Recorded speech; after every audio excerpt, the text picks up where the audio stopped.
उलझाओ, फंसाओ, डटे रहो, घुटने मत टेको till the last moment. America को, सुपर पावर को, इजराइल को, बेंजामिन नेतन्याहू को इसी में उलझा कर रखो।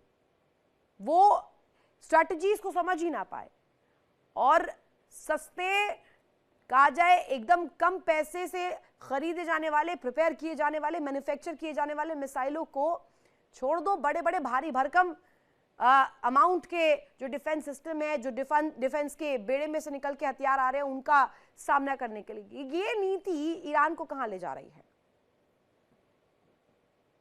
ईरान को हमेशा ही मालूम था कि वो अमेरिका के सामने या इजराइल के सामने फौजी तौर पे कहीं नहीं ठहरता है।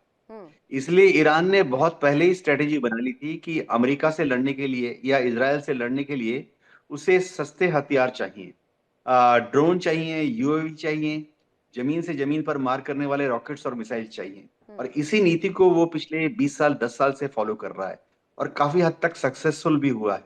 अगर हम देखें ईरान ने सस्ते हथियारों से लैस किया हिजबुल्लाह को, हमास को। इराक में कम से कम 3 ऐसे गिरोह हैं, गुट हैं जो कि ईरान द्वारा समर्थित हैं और इराक के अंदर अमेरिकी ठिकानों पर हमला करते रहते हैं। इन सब के पास जो हथियार हैं, बेसिक रूडिमेंट्री इन्फेंट्री के हथियार हैं, जैसे कि रॉकेट प्रोपल्ड ग्रेनेड, छोटी दूर तक मार करने वाले रॉकेट्स। ज्यादातर रॉकेट्स जो हैं वो अनगाइडेड भी हैं। लेकिन होता क्या है, ये जो जब रॉकेट्स और मिसाइल्स शत्रु की तरफ प्रहार किए जाते हैं तो दिन में आप 2 मारिए, 4 मारिए, उसके बाद शत्रु के कैंप में अगले 24 घंटे तक खलबली रहती है।